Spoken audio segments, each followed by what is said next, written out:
In this video I will show you how to quickly create an object dispersion effect. Create fusion composition, add it to timeline and switch to fusion. Add background node and set alpha value to 0. Add image and connect transform node to it.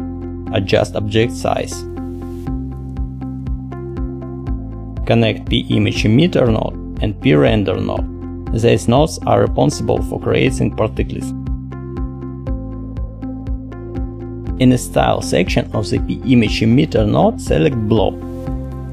Go to size control section and adjust particles parameters. Switch to control section and set random seed to 100. Below, adjust the speed and motion parameters of the particles.